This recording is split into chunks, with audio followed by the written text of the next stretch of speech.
And that's the truth of it. Science is very much a language. So if you can learn the language, am I right, Don? You're absolutely If you can right. learn the language, you get it. So they felt very much ahead of that. In 1990, I divorced and moved to Pennsylvania. Never in a million years thought that would ever happen, because my parents had divorced, and I swore I'd never do that to my kids, and I did.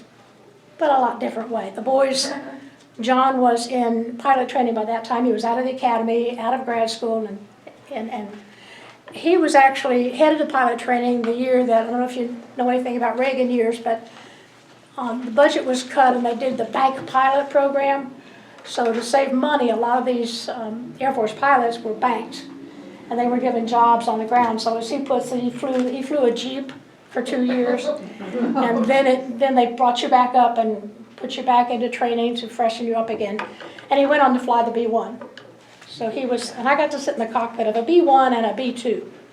It is tight quarters, let me tell you, but it's fascinating. When I was in Pennsylvania, I was only there like 3 years. The first year I went, I didn't have a full-time teaching job available. It was like July when I moved. So I did substitute teaching at 7 different high schools in that area. So almost every morning I knew I was, after the first couple of weeks, I knew I was going somewhere.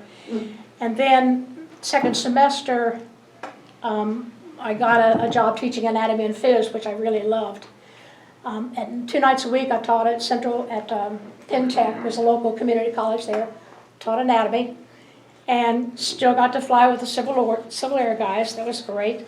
Beautiful part of Pennsylvania, but those of you who've lived in Pennsylvania know how cloudy and dark and gloomy it can be 6 months out of the year. And I thought, I got to get out of here. It was just beautiful area when it was pretty. Mother's Day through Halloween, and after that it just got ugly.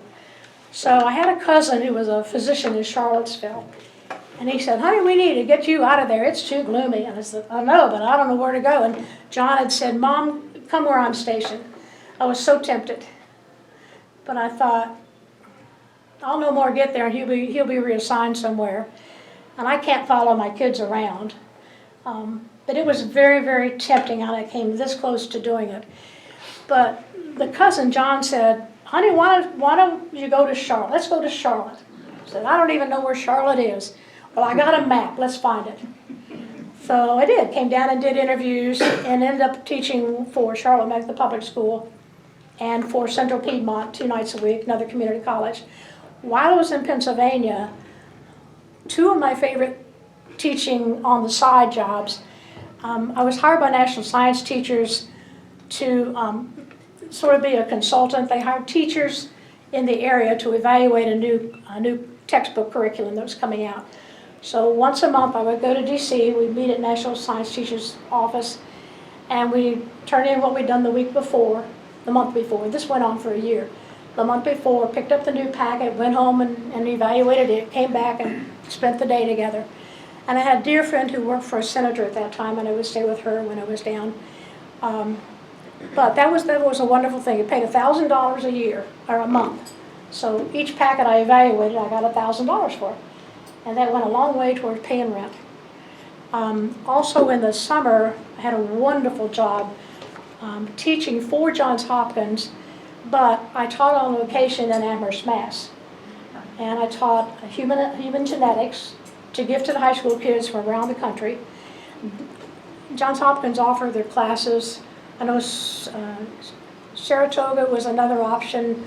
California had a place, but I opted for Amherst because I'd never been there. And I thought it must be a beautiful place, and I just thought it would be great, and it was. It was total immersion for 1 month, 8 hours. Yeah, for 1 month, it was 8 hours a day. We taught the kids. We lived in the same dorm and so forth, and it was just a wonderful experience. So I've had some great opportunities. Then when did I come to Charlotte? 92. Moved to Charlotte the spring of 92. Was hired by Charlotte Mech Public Schools. I'm not sure when you came, but I know when I knew that you were there. Where's my snake? Here, this is one of my teaching years. That was in Pennsylvania. So I moved to Charlotte in the summer of 92. They promised me if I would come early, They would pay me, but they needed me help get everything set up and get everything ready, because this is a brand new program in a brand new location, in a horrific location, by the way. It was Charlotte's answer to integration, plain and simple. They set up a magnet school in a black neighborhood, can I say that? And they brought in what were supposed to be gifted kids from the other neighborhoods, the other parts of Charlotte.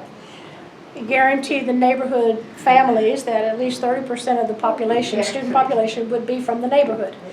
Those kids were used to being passed along and not having to make any effort to make it happen.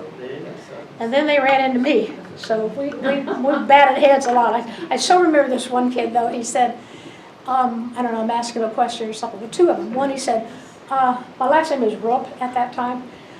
Miss Rupp, I got it right here on the tip of my tongue. Can you help me get it out? Sure. And then one other one said that he was just kind of daydreaming. We had a big test the next day. And I said, Samuel, don't you think you might want to take a few notes? You know what's coming tomorrow. He said, oh, yeah, Miss Rupp, but don't you worry about it. I know it. I got one of those photosynthetic minds.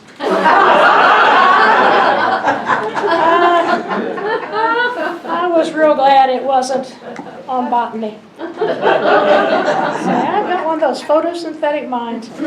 So went to Charlotte. My good friend Maggie Ray and I were each other's godsend. Maggie lived in Charlotte. David and I were married. This is our wedding album. David and I were married in their living room, and wonderful folks. We were each other's life support that year, literally. The next year I was able to transfer to Providence High in Charlotte.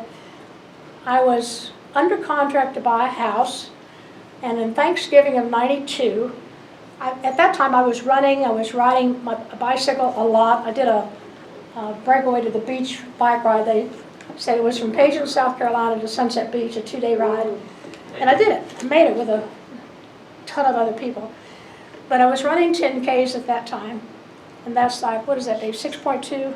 5.2? 6.2 miles? 5.2. Whatever a 10K is. It's a long way. We're impressed. In Charlotte. Well, it was really more jog than run. But at least I was moving, and I never ever thought I'd probably even be able to run. So Thanksgiving morning of '92, the weather, it was really cold. It had rained all that night, bordering on freezing rain. I was just, but if you've ever ran, you know, you register, you get your shirt. Once you got a shirt, you're committed. So shoes, watch, shirt, shorts, the whole bit was laying out there.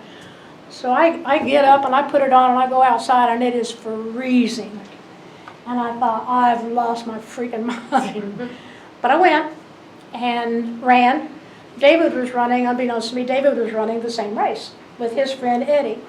And Eddie and I knew each other from the Y. So we said hi, he said hi, and I went on my merry way because I was headed to a hot shower. And the following Monday, Eddie called and he said, do you remember David, my friend David, that you met Thanksgiving morning? I said, no. And all I remember was a hot shower. I wasn't in at that point. And he said, well, he thought you were cute. And he said, would it be okay if I gave him your number?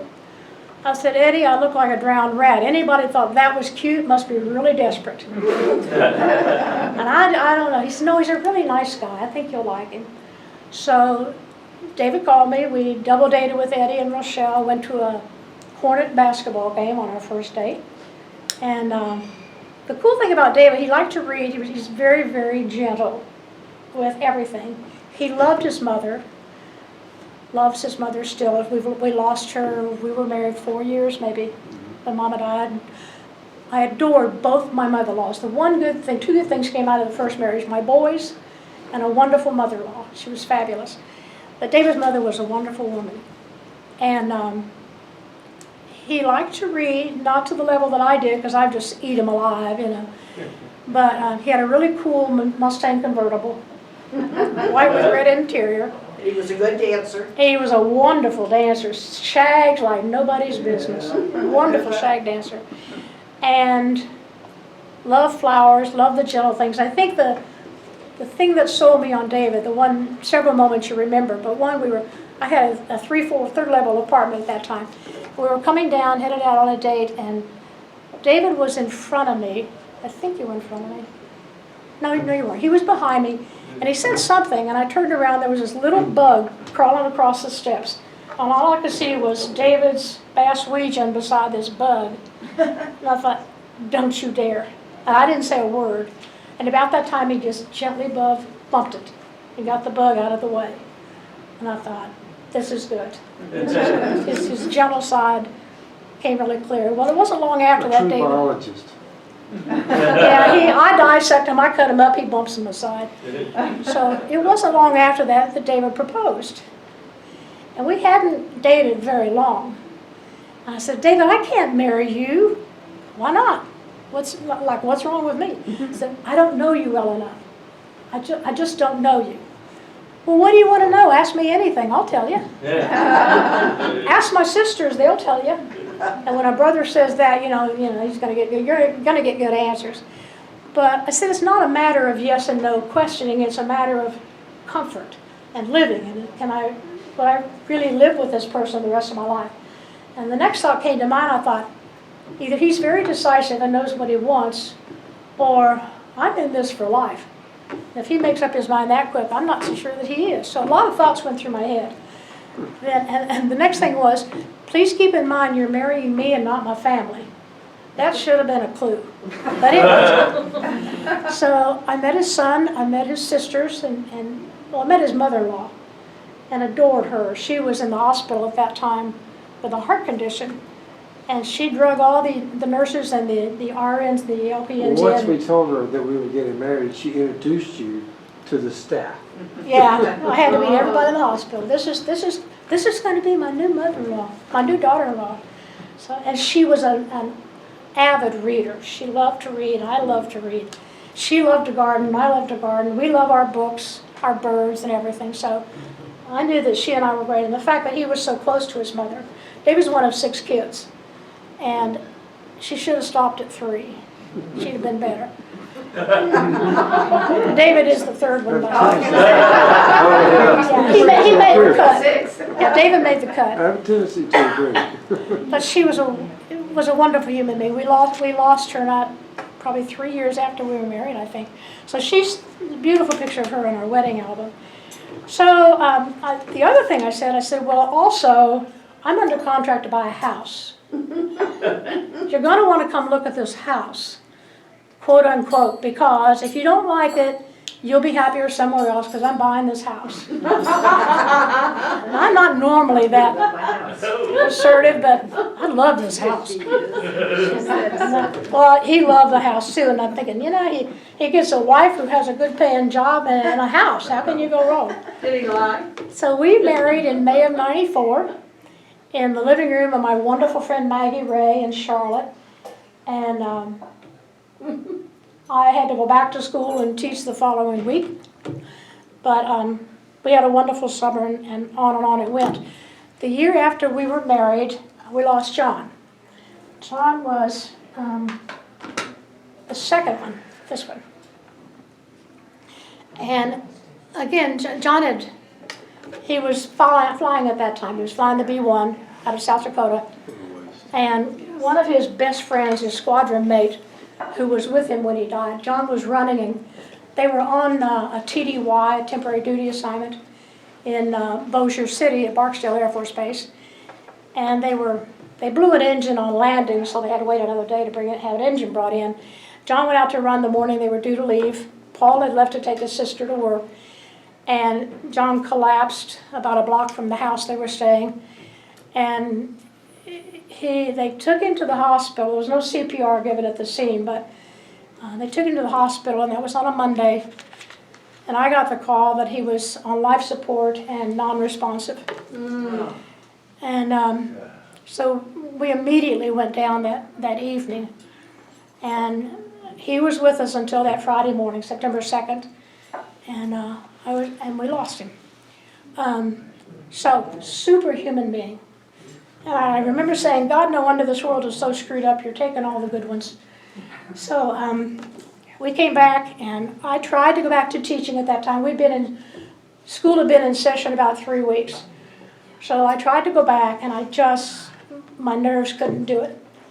And so I took some time off, and about a year later, I thought, where'd the babies go, Pop? Where'd the baby pictures? Have they gone around? Yeah. It was like a stack of babies. Yeah. But I decided what I really needed were hugs, and I needed to give hugs. So I opened a little baby care, if you will.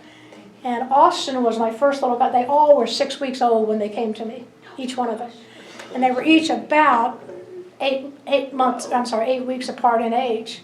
So Austin was the first one. He had this big, wonderful smile and just great personality. His mother was a designer. So Austin came about 8 o'clock.